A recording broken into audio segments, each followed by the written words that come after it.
Hello, everybody, and welcome to today's Reading Through the Bible in 365. Today we are going to be focusing on Proverbs chapter 27, 28, and 29, and 2 Corinthians chapter 10. So let's go ahead and get started with Proverbs chapter 27. Don't brag about tomorrow, since you don't know what the day will bring. Let someone else praise you, not your own mouth. A stranger, not your own lips. A stone is heavy and sand is weighty, but the resentment caused by a fool is even heavier. Anger is cruel and wrath is like a flood. But jealousy is even more dangerous. An open rebuke is better than hidden love. Wounds from a sincere friend are better than many kisses from an enemy. A person who is full refuses honey, but even bitter food tastes sweet to the hungry. A person who strays from home is like a bird that strays from its nest. The heartfelt counsel of a friend is as sweet as perfume and incense. Never abandon a friend, either yours or your father's. When disaster strikes, you won't have to ask your brother for assistance.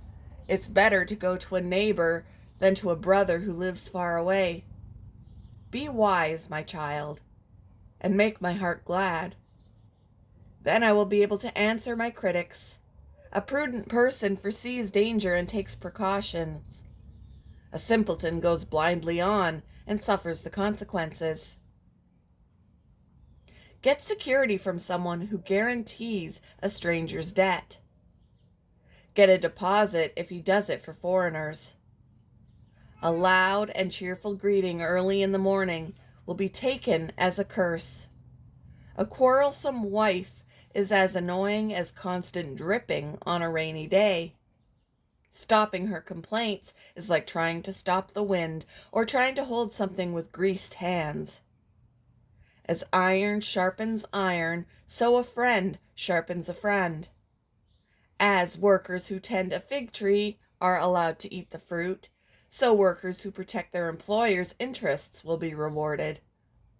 As a face is reflected in water, so the heart reflects the real person. Just as death and destruction are never satisfied, so human desire is never satisfied. Fire tests the purity of silver and gold, but a person is tested by being praised. You cannot separate fools from their foolishness, even though you grind them like grain with mortar and pestle. Know the state of your flocks and put your heart into caring for your herds, for riches don't last forever, and the crown might not be passed to the next generation. After the hay is harvested and the new crop appears, and the mountain grasses are gathered in, your sheep will provide wool for clothing, and your goats will provide the price of a field. And you will have enough goat's milk for yourself, your family, and your servant girls. Chapter 28. The wicked run away when no one is chasing them, but the godly are as bold as lions. When there is moral rot within a nation, its government topples easily. But wise and knowledgeable leaders bring stability. A poor person who oppresses the poor is like a pounding rain that destroys the crops. To reject the law is to praise the wicked. To obey the law is to fight them. Evil people don't understand justice, but those who follow the Lord understand completely. Better to be poor and honest than to be dishonest and rich. Young people who obey the law are wise. Those with wild friends bring shame to their parents. Income from charging high interest rates will end up in the pocket of someone who is kind to the poor. God detests the prayers of a person who ignores the law. Those who lead good people along an evil path will fall into their own trap. But the honest will inherit good things. Rich people may think they are wise, but a poor person with discernment can see right through them. When the godly succeed, everyone is glad. When the wicked take charge, people go into hiding. People who conceal their sins will not prosper, but if they confess and turn from them, they will receive mercy. Blessed are those who fear to do wrong, but the stubborn are headed for serious trouble. A wicked ruler is as dangerous to the poor as a roaring lion or an attacking bear. A ruler with no understanding will oppress his people, but one who hates corruption will have a long life. A murderer's tormented conscience will drive him into the grave. Don't protect him. The blameless will be rescued from harm. But the crooked will be suddenly destroyed. A hard worker has plenty of food, but a person who chases fantasies ends up in poverty. The trustworthy person will get a rich reward, but a person who wants quick riches will get into trouble. Showing partiality is never good, yet some will do wrong for a mere piece of bread. Greedy people try to get rich quick, but don't realize they're headed for poverty. In the end, people appreciate honest criticism far more than flattery. Anyone who steals from his father and mother and says, "What's wrong with that?" is no better than a murderer. Greed causes fighting. Trusting the Lord leads to prosperity. Those who trust their own insight are foolish, but anyone who walks in wisdom is safe. Whoever gives to the poor will lack nothing, but those who close their eyes to poverty will be cursed. When the wicked take charge, people go into hiding. When the wicked meet disaster, the godly flourish. Chapter 29.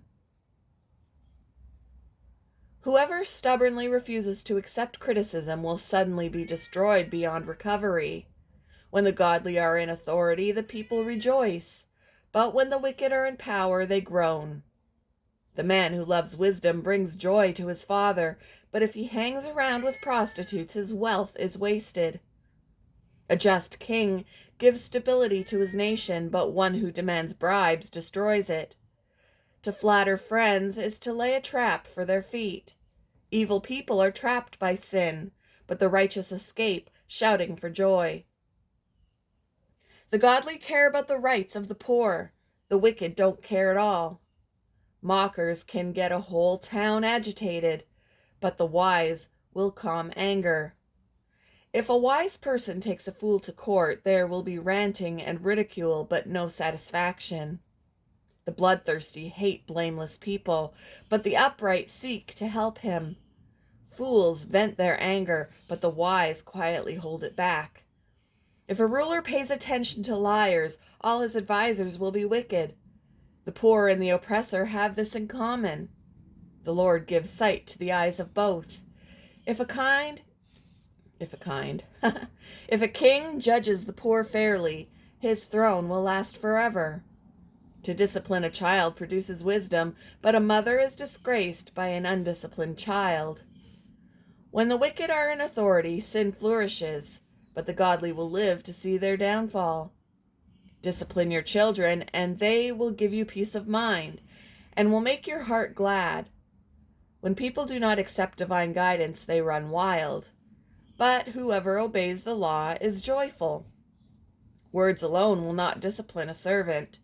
The words may be understood, but they are not heeded.